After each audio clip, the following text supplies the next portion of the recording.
ઓમ શ્રી ગણેશાય નમઃ. જય શ્રી કૃષ્ણ મિત્રો. ભગવદ્ ગીતાના વિચાર, ભગવાન શ્રી કૃષ્ણની વાણી મિત્રો આપણે સાંભળી રહ્યા છીએ. આ ભગવદ્ ગીતા આપણા જીવન જીવવાનો સરળ માર્ગ દર્શાવે છે. આપણને ધર્મ શીખવાડે છે, કર્મ શીખવાડે છે. જીવન કેવું જીવવું જોઈએ, કેવી રીતે જીવવું જોઈએ, એ બધું જ આપણને આ ભગવદ્ ગીતા શીખવાડે છે.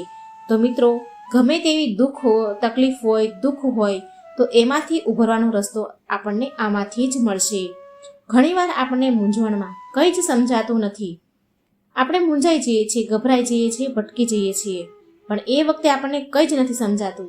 તો આ વિડીયો એટલા માટે જ મિત્રો બનાવવામાં આવે છે કે ભગવાન કૃષ્ણની વાણી સાંભળો અને એમાંથી તમે તમારા દુઃખોમાંથી બહાર નીકળવાનો રસ્તો શોધી લો. અને જરૂર ભગવાને બધું જ એવું કહ્યું છે જે આપણા માટે જરૂરી છે. જે ભગવાન કૃષ્ણ અને અર્જુન વચ્ચે જે સંવાદ થયો હતો ને, તો એ સંવાદની અંદર ભગવાને આપણા જીવનમાં લડવા માટે શું કરવું જોઈએ, કેવી રીતે લડવું જોઈએ, ક્યાં શું કરવું, આ બધું જ આપણને ગીતાજીમાં ભગવાને સમજાવ્યું છે. પણ માત્ર આપણે એને સમજવાની જરૂર છે. બધા જ રસ્તા, તકલીફ, દુઃખથી બહાર નીકળવાનો માર્ગ પ્રભુએ બતાવ્યો છે. તો આપણે ચાલો સાંભળીએ ભગવદ્ ગીતા, ભગવાન શ્રી કૃષ્ણની વાણી.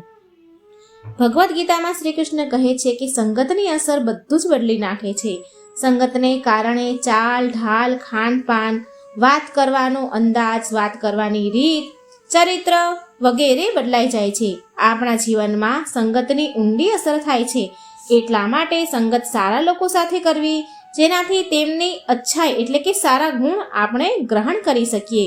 કહેવત છે એક કે ખરબૂજો ખરબૂજાને જોઈને રંગ બદલે છે.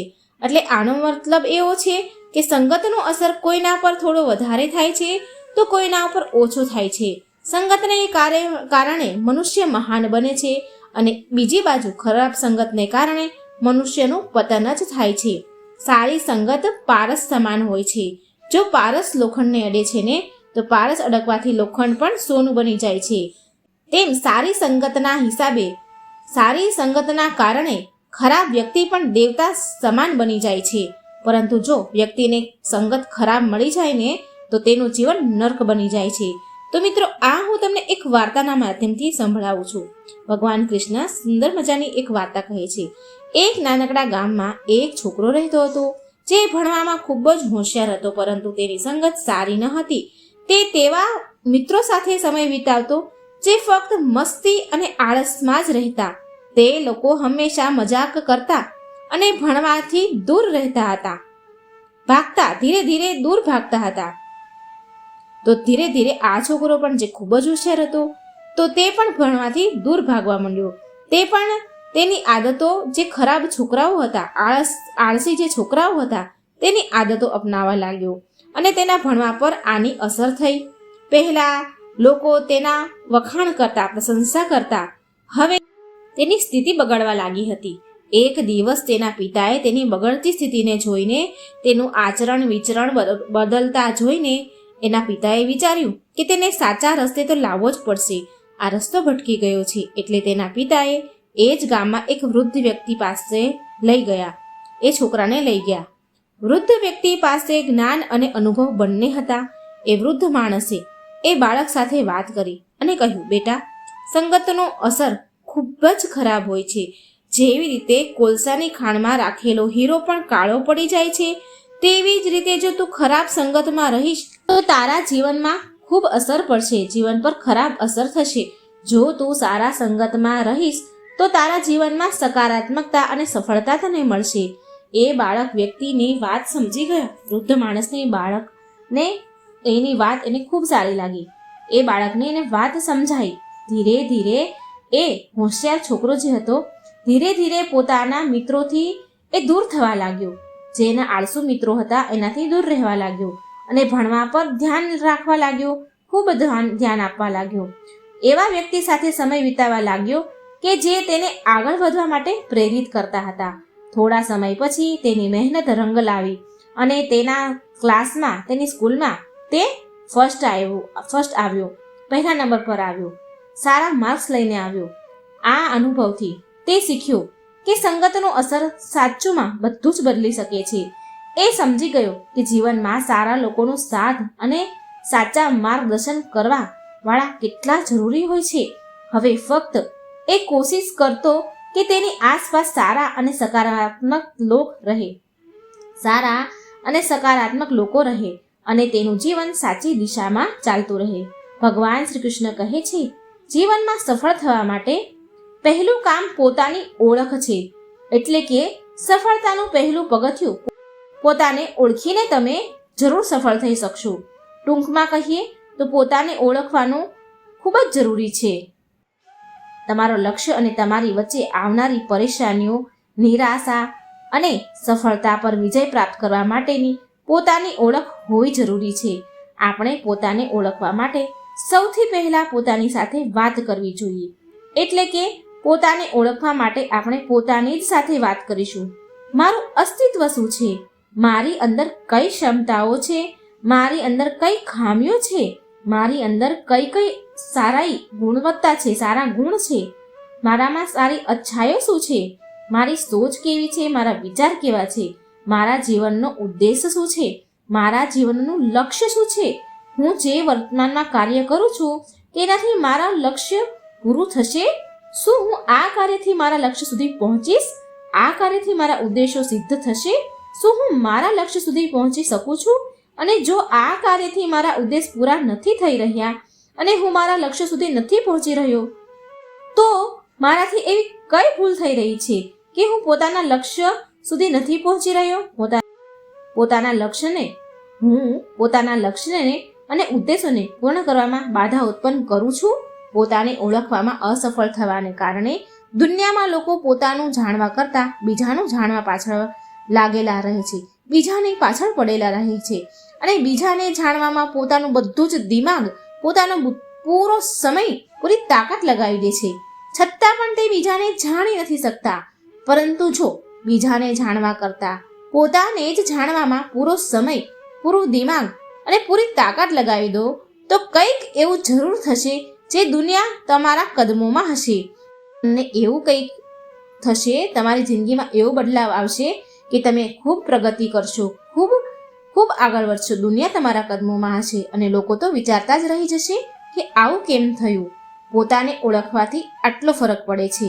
એટલે ઉઠો, જાગો અને પોતાની જાતને ઓળખો અને પોતાની તાકાતને ઓળખો. ત્યારે જ તમે ઇતિહાસ બનાવી શકશો. આપણે આ વાતને એક વાર્તાના માધ્યમથી સમજીએ. એક ગામમાં એક યુવક રહેતો હતો. તે હંમેશા વિચારતો કે તેને કંઈક મોટું કરવું છે, પરંતુ તેને એ નથી ખબર કે તે કઈ દિશામાં જાય, એને કઈ દિશામાં જવાનું છે. તે ક્યારેક ખેતી કરવા વિશે વિચારે તો ક્યારેક વેપાર વિશે વિચારે. વેપારનો વિચાર પણ એના મનમાં આવતો, પરંતુ દરેક વખતે તે વિચારમાં પડી જતો અને કોઈ પણ કામ શરૂ ન કરી શકતો. એક દિવસ ગામમાં એક જ્ઞાની સાધુ આવ્યા અને યુવકે તેની પાસે સલાહ લેવાનું વિચાર્યું. તે સાધુ પાસે ગયો અને પોતાની પરેશાની, એની તકલીફ એ સાધુ મહારાજને કહ્યું કે મને નથી ખબર કે જીવનમાં શું કરવું જોઈએ. મેં ઘણું બધું કરવા ઈચ્છું છું, ઘણું બધું મારે કરવું છે, પણ કંઈ જ મને સમજાતું નથી. કઈ દિશામાં હું આગળ વધું? સાધુ મહારાજે હસતા હસતા કહ્યું, સફળ થવા માટે તો પહેલા તો પોતાને ઓળખવું જરૂરી છે. તમે કયા કામમાં સારો છો? તમને કયું કામ સારી રીતે કરતા આવડે છે? તમને કયા કામમાં ખુશી મળે છે? પહેલા તે ઓળખો. બધા મનુષ્યની પોતાની એક અલગ ખાસિયત હોય છે. જો તમે પોતાની ક્ષમતા ઓળખી શકશો ત્યારે જ સાચી દિશામાં તમે આગળ વધી શકશો. સાધુએ તેને એક કામ કરવાનું કહ્યું. તેને કહ્યું કે દરરોજ થોડોક સમય કાઢીને તને કયું કામ કરવાનું ગમે છે અને કયું કામ કરવામાં તને ખુશી મળે છે. ધીરે ધીરે તને પોતાની રાહ સાફ નજર આવશે. આટલું તું કરજે. યુવક સાધુની વાત માને છે અને દરરોજ પોતાના વિશે વિચાર કરવા લાગે છે. તેને પછી અનુભવ થયો, મહેસૂસ થયું કે તેને ખેતી કરવામાં આનંદ આવે છે અને તેમાં જ તે નવા પદ્ધતિઓથી એ ખેતી કરવા લાગ્યો. નવી રીતોથી એ ખેતી કરે છે, નવા સિદ્ધાંતો, નવી પદ્ધતિઓ અપનાવે છે. એને સરસ ખેતી કરવાનું શરૂ કર્યું. ધીરે ધીરે તે તેમાં એકદમ માસ્ટર થઈ ગયો. ખેતીમાં ખૂબ મહેનત કરી. મહેનત અને એની રુચિ, જેને એમાં ખુશી મળતી હતી, એટલે મહેનત અને એના રુચિના કારણે તેને સફળતા મળી. ગામવાળા તેના ખૂબ જ વખાણ કરવા લાગ્યા અને તેને ખેતીમાં સારો એવો નફો થયો. ત્યારે યુવકે અનુભવ કર્યો, એ શીખ્યો કે સફળતાનું પહેલું પગલું પોતાની ઓળખનું છે. જ્યારે તમે પોતાની પસંદ અને ક્ષમતાને ઓળખો છો ત્યારે જીવનમાં તે આગળ વધી શકાય છે અને પોતાનું લક્ષ્ય પ્રાપ્ત કરી શકાય છે. જે રીતે આ ખેડૂત કરી શક્યો, એટલે પોતાની ક્ષમતાને ઓળખો અને જીવનમાં આગળ વધો. શ્રી કૃષ્ણ ભગવાન કહે છે કે આપણા જીવનમાં ઉતાર ચઢાવના ઘણા પહાડો આવે છે, પરંતુ યાદ રાખવું જોઈએ કે દરેક ઉતાર ચઢાવ આપણને કંઈક ને કંઈક નવું શીખવાડીને જાય છે. આ જીવન એક પરીક્ષા છે, દરેક દિવસે એક નવો પ્રશ્ન. ક્યારેક ક્યારેક સવાલ સરળ હોય છે તો ક્યારેક ખૂબ જ મુશ્કેલ હોય છે, પણ આપણે હાર ન માનવી જોઈએ, કારણ કે દરેક મુશ્કેલ સવાલમાં જવાબ તો હોય જ છે. બસ ફક્ત આપણે તેને શોધવાનો પ્રયાસ કરવાનો છે. કલ્પના કરો કે તમે એક પહાડ પર જઈ રહ્યા છો. રસ્તો બહુ કઠણ છે, પરંતુ તમે ઉપરની તરફ વધી રહ્યા છો. ક્યારેક તમે થાકી જાઓ છો, ક્યારેક તમે પડી જાઓ છો, પરંતુ પાછા ઊભા થઈ આગળ વધતા રહો છો, કારણ કે તમે જાણો છો કે ઉપરથી નજારો ખૂબ જ સુંદર હશે. જીવન પણ આવું જ છે. આપણે બધા એક પહાડ પર ચડી રહ્યા છીએ અને આપણું લક્ષ્ય શિખર પર પહોંચવાનું છે. રસ્તામાં આપણે ઘણી મુશ્કેલીઓનો સામનો કરવો પડશે, પરંતુ આપણે હાર માનવાની નથી. આપણે પોતાના લક્ષ્ય પર ધ્યાન કેન્દ્રિત રાખવાનું છે, લગાતાર આગળ વધતું રહેવાનું છે. જ્યાં સુધી તમે પોતાના પર વિશ્વાસ નહીં કરો, ત્યાં સુધી બીજાને પણ તમારા પર વિશ્વાસ નહીં આવે. તમે પહેલા ખુદને તો ઓળખો. જીવનમાં સફળતા પ્રાપ્ત કરવા માટે પોતાના સપનાનો પીછો કરવો પડશે, પોતાના સપનાઓ માટે કામ કરવું પડશે, હંમેશા તત્પર રહેવું પડશે. તમે જેટલી મહેનત કરશો તેટલી જ જલ્દી તમારી સફળતા તમારા કદમોમાં હશે, તમારા સપના પૂરા થશે. જો તમે પોતાના પર વિશ્વાસ કરશો તો દુનિયામાં કશું જ અસંભવ નથી. જ્યાં સુધી તમે પોતાના પર વિશ્વાસ નથી કરતા ત્યાં સુધી તમારા સપના પૂરા નહીં થાય, નહીં કરી શકો. પોતાના પર વિશ્વાસ કરવું તમારા જીવનમાં બદલાવ લાવી શકે છે. તમે કંઈ પણ કરી શકો છો. તમારે પોતાના પર વિશ્વાસ કરવો જ પડશે. અને પછી જુઓ તમે કેવી રીતે સફળ થાવ છો. રામાયણમાં આવો જ એક પ્રસંગ છે, જ્યાં વાનર સેના માતા સીતાને શોધવા સમુદ્ર તટ પર પહોંચ્યા. ત્યારે વિશાળ સમુદ્રને પાર કરી લંકા જવું કઠણ લાગ્યું. ત્યારે અંગતે કહ્યું કે હું આ સમુદ્ર પાર કરીને ત્યાં જઈ તો શકું છું, પરંતુ પાછો આવી શકું એમાં મને સંદેહ છે. અંગતને પોતાની યોગ્યતા અને ક્ષમતા પર સંદેહ હતો. ત્યારે જામવંતે હનુમાનજીને પોતાની ક્ષમતાઓ અને શક્તિઓને યાદ અપાવી અને કહ્યું કે તમે લંકા જઈને સીતા માતાની ખોજ કરી આવો. ત્યારે હનુમાનજી પૂરા આત્મવિશ્વાસ સાથે હા કહે છે અને કહ્યું, હું હમણાં જ લંકા જાઉં છું અને રાવણ સહિત બધા રાક્ષસનો અંત કરી માતા સીતાને લઈ આવું છું. ત્યારે જામવંતે કહ્યું કે રાવણ અને બીજા રાક્ષસનો સંહાર ભગવાન રામ સ્વયં કરશે. તમે માત્ર માતા સીતાને શોધીને આવો. ત્યારે હનુમાનજી એક જ છલાંગમાં સમુદ્ર પાર કરી જાય છે.